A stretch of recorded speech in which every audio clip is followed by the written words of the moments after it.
Quel dommage, avec une telle idée, avec un tel concept, il y avait tellement mieux à faire.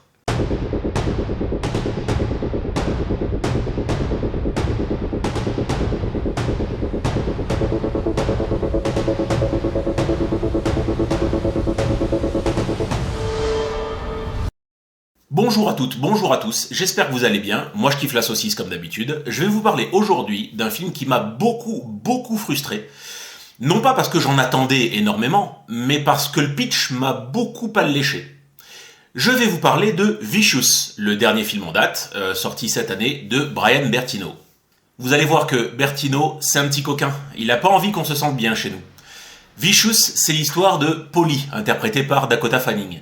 Elle se retrouve chez elle un soir, seule, dans une maison qui n'est pas la sienne, mais qui appartient à sa famille, et une vieille dame sonne à la porte. Il est très tard dans la nuit, on va dire, ou dans la soirée. Elle ouvre à la vieille dame, elle l'accueille chez elle parce qu'elle voit que la dame est en difficulté, et la dame a sur elle une boîte. Boîte qu'elle va donner à Polly. Et cette boîte, elle est un petit peu particulière, puisque quelque chose de fantastique va se passer. Polly va devoir mettre dans cette boîte quelque chose qu'elle aime, quelque chose qu'elle déteste, et quelque chose d'essentiel, mais sans savoir quoi. Et elle va passer une putain de soirée de merde. Vous l'avez compris, le film est à la lisière entre l'horreur et le fantastique. Fantastique que je regrette d'ailleurs, parce que j'aurais aimé que le film soit beaucoup plus terre à terre, beaucoup plus réaliste. Et quand je vous disais que Brian Bertino, le metteur en scène, n'a pas envie qu'on passe des bonnes soirées chez soi à la maison, c'est parce que Bertino, c'est aussi le réalisateur du hyper surcoté The Strangers, dont j'ai fait la critique, je vous mets le lien ici, le film avec Liv Tyler. Et en fait, globalement, Vicious, des années après, reprend un petit peu le trope de The Strangers. Vous aviez une nana interprétée par Liv Tyler qui habitait dans une grande maison qui était dérangée en pleine nuit par quelqu'un qu'elle ne connaissait pas et qui se faisait martyriser toute la nuit. Là, aujourd'hui dans Vicious, on a une nana qui habite une grande maison qui se fait déranger en pleine nuit et qui va passer une sale nuit aussi. À la différence que le pitch est beaucoup plus intriguant. The Strangers était un film qui pourrait être réaliste puisqu'il s'agit d'un home invasion, comme il y en a tant. Vicious, on est sur quelque chose de plus surnaturel. Polly, donc, reçoit une boîte de la part de cette vieille dame. Et dans cette boîte, je le répète, elle doit mettre quelque chose qu'elle aime, quelque chose qu'elle déteste, et quelque chose d'essentiel. Il y a un sablier livré avec la boîte. Le sablier qui va me poser quelques problèmes d'ailleurs, parce que en fonction de à quel moment on est dans le film, le sablier il n'est pas rempli à la même hauteur. Bref. Et le but pour Polly, pour passer la soirée la moins terrible possible, va être de se débarrasser de cette boîte, donc de se débarrasser de la malédiction qui va avec. Donc va devoir obéir à la boîte et mettre dedans ce que la boîte exige. La seule chose, et c'est l'intérêt pour nous aussi spectateurs, c'est de savoir qu'est-ce qu'elle va y mettre dedans. À savoir que quand elle met quelque chose dedans, si jamais ça ne convient pas à la boîte, sur son téléphone, il y a marqué « wrong, wrong, wrong »,« faux, faux, faux ». Donc elle sait à ce moment-là que ce qu'elle a mis dans la boîte ne convient pas. Les gars, je suis désolé si j'ai un petit peu les yeux ou le nez rouge, je viens de me taper une crise d'éternuement d'un autre monde. Et évidemment, il faut que ça m'arrive en pleine vidéo. Je dois être allergique au film, c'est pas possible. Je fais à Vicious les mêmes reproches que j'avais fait à The Strangers à l'époque. On dirait que c'est la patte Bertino qui ne me convient pas. Une très faible exposition et présentation des personnages. C'est-à-dire que on débarque directement dans cette maison avec Polly. Il lui arrive ce qui lui arrive, mais sans qu'on sache trop qui elle est, quel est son passé, quelle est sa situation et quel est le contexte. Vous allez me dire, c'est cool, parce que ça peut permettre au film d'aller plus vite et à l'intrigue de se développer beaucoup plus rapidement. Non. Dans Vicious, malheureusement, l'intrigue met du temps à se développer. Donc quand vous n'en savez pas beaucoup plus, difficile d'avoir de l'attachement au personnage, parce qu'on va être avec elle tout le métrage quand même. Moi, si j'ai pas d'attachement au personnage, si j'ai pas quelques trucs à quoi me raccrocher, que ce soit à son passé ou à quelque chose comme ça, pour moi, ça fonctionne pas. Quelque chose que j'avais reproché à The Strangers, mais qui ici est un peu mieux exploité, comme quasiment tout le film se passe au même endroit, c'est-à-dire dans la fameuse maison de Polly, d'ailleurs qui ne lui appartient pas, ici, Bertino travaille beaucoup mieux la spatialisation du lieu. The Strangers, ça se passait aussi dans la maison, et on savait qu'on allait se balader de pièce en pièce, puisque c'est un home invasion, par principe, mais on n'avait pas de repères. Il n'avait pas travaillé ça comme le travaille par exemple David Fincher dans Panic Room. Ici, dans Vicious, c'est déjà mieux travaillé. L'espace est un peu plus réduit, mais on reconnaît les pièces, les étages, on sait exactement où on est. Donc déjà, ça nous permet d'avoir des repères et de beaucoup mieux comprendre le film. Le personnage principal, donc, c'est Polly. Polly, elle est incarnée par Dakota Fanning. Dakota Fanning, qui est une actrice que j'aime beaucoup. Souvenez-vous, hein, elle a bien grandi depuis, c'était la petite fille de Man on Fire et de La Guerre des Mondes de Spielberg. Hein. Excellente actrice, elle avait montré déjà tout le potentiel de son talent quand elle était jeune. Bon, elle a pris de l'âge et elle a une filmo qui est, on va dire, pas forcément à la hauteur de ce qu'elle aurait pu donner. Ça me fait beaucoup penser à Haley Joel Osment, celui qui avait joué dans Sixième Sens et dans AI, qui avait une carrière hyper prometteuse comme jeune gamin, et qui, bon, on va le dire, hein, c'est un petit peu fourvoyé par la suite. Bon, là, c'est un petit peu pareil pour Fanning, même si elle tourne dans des productions qui sont très honorables, mais apparemment, c'est très orienté horreur, puisqu'elle a tourné dans Les Guetteurs l'année dernière ou l'année d'avant. C'est une bonne actrice, elle se débrouille plutôt bien pour incarner la tristesse, la peur, l'horreur aussi, parce qu'elle va être amenée à faire des trucs qui sont vraiment pas fun. La seule chose, c'est que, comme je vous le disais, à cause de la non-présentation du contexte et d'un éventuel background ou d'un passif, bah du coup, je m'y suis pas attaché. C'est-à-dire qu'elle fait le maximum en termes de douleur, en termes de tristesse, en termes de peur. Pour moi, ça ne prend pas. Autre chose pour moi, Vicious ne m'a pas fait peur. À aucun moment. Oui, c'est un film d'horreur. Il y a de temps en temps de l'horreur un petit peu graphique. Il y a des choses que l'on voit. Sans trop vous spoil pour le moment, mais vous vous rendez bien compte que ce qu'elle va devoir mettre dans cette boîte, parfois c'est quelque chose d'extrêmement précieux pour elle. On va avoir droit à de l'automutilation, quoi. Et oui, on le voit, mais par contre, bon, c'est jamais trop dégoûtant. Ça saigne un peu, évidemment, oui. Mais jamais, en aucun cas, ça ne fait peur. Et en termes de peur, si je devais parler d'atmosphère, il y a quelques jumpscares. Il y en a même un peu trop à mon goût. Vous savez ce que je pense des jumpscares, c'est un peu la solution de facilité. C'est inévitable hein, dans un film de ce genre, mais ça m'a presque fait penser à Amityville, en fait. Cette maison dans laquelle elle vit, ça fait presque Amityville à un moment. Il y a, voire Poltergeist, il y a des portes qui claquent, il y a des apparitions dans les miroirs, il y a des trucs machin. On est plus dans le domaine de la vision diabolique que dans le domaine de quelque chose de très palpable. Encore un truc qui m'a beaucoup gêné dans le film, c'est la gestion du son, la gestion de l'univers sonore. Je me suis pas trop attaché à la bande originale parce qu'elle est relativement random, j'ai envie de dire. En tout cas, il n'y a pas de thème marquant ou notable. Mais il y a quelques scènes, j'en ai en tête notamment deux, qui sont absolument insupportables. Une scène où elle regarde une vidéo d'elle petite, en train de jouer au petit cochon avec sa maman.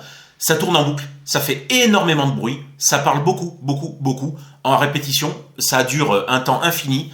Je crois que ça dure 2-3 minutes comme ça non-stop, ça fait énormément de bruit, c'est très dérangeant. Voilà, moi c'est un truc, ça m'a bousillé les tympans.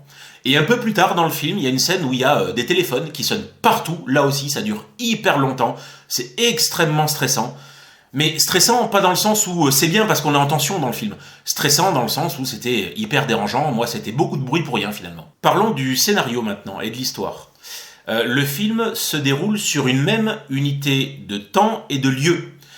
Chose que, en général, moi j'aime beaucoup. J'adore ces films comme ça qui sont tenus et qui se passent toujours au même endroit et qui se passent toujours au même moment. Et Vicious se passe toute une nuit, puisque ça va être une nuit de calvaire pour Polly. Alors, côté scénario, l'origine de la boîte et de la vieille dame qui lui apporte la boîte au début du film, on ne la connaît pas.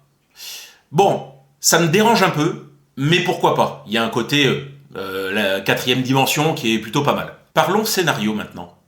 Je vous l'ai dit, il se passe pas grand chose. Le film met énormément de temps à se mettre en place. Entre le temps où la vieille dame débarque chez elle avec la boîte et le temps où elle commence vraiment à manipuler la boîte et à mettre des choses dedans, il y a un temps infini. Alors évidemment, elle essaye de s'en débarrasser à un moment, mais elle se rend compte que la boîte, une fois chez elle, elle retourne toujours chez elle et elle est toujours au même endroit. C'est le côté fantastique un petit peu du film. Ce qu'elle va devoir faire finalement n'est pas foufou. Ok ? Elle va essayer de mettre les choses dans la boîte. Parfois il y a des choses qui vont être acceptées, il y a des choses qui vont être refusées. Mais c'est pas dingue. Pour moi, ça manque un petit peu d'imagination et de créativité. J'aurais aimé que ça aille encore beaucoup plus loin. Et ça pose un petit problème aussi, vers lequel je reviendrai quand j'aborderai la partie spoil. J'aurais aimé que le film se rapproche un peu du concept de The Box. Je sais pas si vous avez vu le film The Box avec Cameron Diaz, qui est plutôt un bon film que j'avais bien aimé, et qui est à peu près le même principe. C'est une femme, donc Cameron Diaz, qui découvre devant chez elle un jour une boîte. Elle récupère la boîte, et cette boîte, c'est un espèce de gros cube noir avec un bouton rouge. Et elle reçoit un peu plus tard la visite de quelqu'un qu'elle connaît absolument pas et qui lui dit « Écoutez, cette boîte, elle est extrêmement simple. Vous avez la possibilité de gagner 1 million de dollars si vous appuyez sur le bouton. La seule chose, c'est qu'à partir du moment où vous allez appuyer sur le bouton, il y a un inconnu qui va mourir quelque part. » Et donc, il y a beaucoup de questions qui se posent par rapport à ça. Et à la culpabilité, elle a un mari, et donc ils discutent entre eux, et qu'est-ce qu'on fait? Est-ce que ça vaut le coup? C'est quand même 1 million de dollars, mais il y a une vie qui machin, etc. et tout. Elle met tout ça en balance, en fait. Là, elle met rien en balance, hein, la pauvre Polly, parce que, globalement, on ne sait rien sur la provenance de cette boîte. C'est le côté un petit peu fantastique, hein, c'est le côté un petit peu la 4e dimension. Moi, je trouve ça un petit peu décevant, mais pourquoi pas? Mais donc on ne sait rien par rapport à la boîte, on ne sait rien par rapport aux enjeux, on ne sait pas non plus ce qui va se passer quand elle aura réussi, si jamais elle réussit. Donc quelque part, je vous avoue que j'étais un petit peu paumé. Je vais parler un petit peu plus de détails maintenant, donc on va basculer sur la partie spoil. Si vous n'avez pas vu le film, attention, ça va spoiler sévère. Je vous le disais, le film est un film d'horreur, et de temps en temps, il y a quelques petites scènes un petit peu graphiques. Alors, il y a des trucs plutôt pas mal, hein, comme le coup de la voisine qui se plante un couteau dans le front. Pourquoi pas, c'est plutôt bien fait. C'est assez surprenant en fait, la scène est assez soudaine. Donc ça fonctionne bien. En revanche, ce qui m'a posé problème au niveau du scénario, Polly, dans la boîte, doit absolument mettre quelque chose d'essentiel. Bon, elle commence par essayer quelques objets. Visiblement, ça ne fonctionne pas.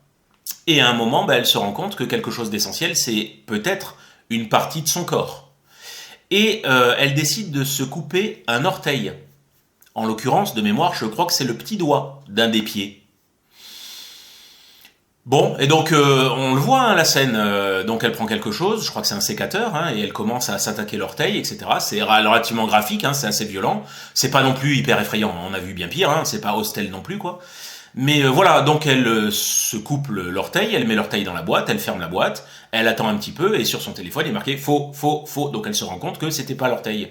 Mais pauvre, à quel moment tu t'es dit que quelque chose d'essentiel, c'était l'orteil? D'autant plus que, si tu as bonne mémoire, la vieille dame qui est venue te rendre visite et t'apporter la boîte dans la soirée, elle avait la main amputée.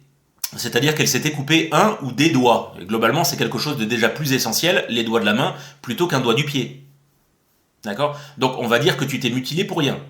Donc si scénaristiquement, c'est juste pour créer un petit peu plus d'horreur supplémentaire, moi ça peut me faire sortir du film, parce que je me dis à quel moment est-ce que le petit doigt du pied, c'est quelque chose d'essentiel. J'ai trouvé le film extrêmement long, du moins pas super bien rythmé, c'est pas suffisamment trépidant, c'est pas assez intéressant. Pourtant le film est pas bien long, il fait à peine plus d'1h30, mais voilà, c'est très très lent. Il n'y a pas de scène vraiment choc, il n'y a rien qui m'a réellement surpris. Oui, il y a la scène finale, entre guillemets, le plan final. Il nous a pas fait comme dans The Strangers, hein, c'est-à-dire un espèce de vieux jumpscare comme ça qui pourrait surprendre à la dernière seconde. Non, c'est quelque chose c'est avec un travelling arrière plutôt bien pensé. Je vous en dis pas plus, hein, pour pas trop vous spoil par rapport à ça, mais voilà, mais sinon, il y a vraiment rien de foufou, c'est pas hyper bien prenant. C'est pour ça que pour moi, c'est encore un raté de la part de Brian Bertino, parce que c'est quelqu'un qui a l'air d'avoir, on va dire, de bonnes idées. Vraiment de bonnes idées, mais qui a du mal à les mettre en application. Ou du moins qui met pas les ingrédients pour faire en sorte qu'on soit surpris, ou qui va pas pousser son concept relativement loin. C'est le gros problème que j'ai à lui faire. C'est pour ça que j'ai mis à The Vicious sur mon Letterboxd la note de 2. Je vous invite comme d'habitude à aller sur mon Letterboxd, j'ai mis le lien dans la description. Comme ça permettra de parler un petit peu des films que je vois et des films que vous voyez également et d'échanger là-dessus. Je serais très curieux d'avoir votre avis sur Vicious si jamais vous l'avez vu. Encore une fois, pour moi, ça ne fonctionne pas. C'est pas un film événement, pas assez surprenant, déjà vu, malgré le concept, encore une fois, qui était vraiment génial.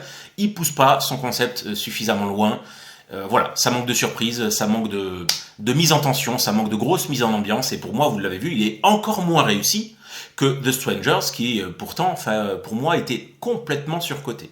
Moi, ça m'a un petit peu refroidi sur Brian Bertino. Ça me donne pas forcément envie de voir ce qu'il a fait d'autre. Je crois qu'il a fait, en tout, il a fait 5 films. Hein. Donc, j'ai vu The Strangers et j'ai vu Vicious.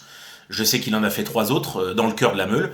Bon, autant vous dire que comme c'est quelqu'un qui pour moi ne va pas au bout de ses idées, au bout de ses concepts et qui pousse pas les potards suffisamment, ça m'a pas l'air d'un metteur en scène hyper intéressant à suivre. Dites-le moi dans les commentaires si jamais vous pouvez me conseiller un ou deux films qu'il a fait. et qui sortirait un petit peu les sentiers battus, là Vicious ne m'a pas emmené suffisamment loin. J'espère comme d'habitude que cette vidéo vous a plu. Écoutez, je vous souhaite une excellente journée et je vous dis à très très bientôt sur la chaîne. Ciao ciao.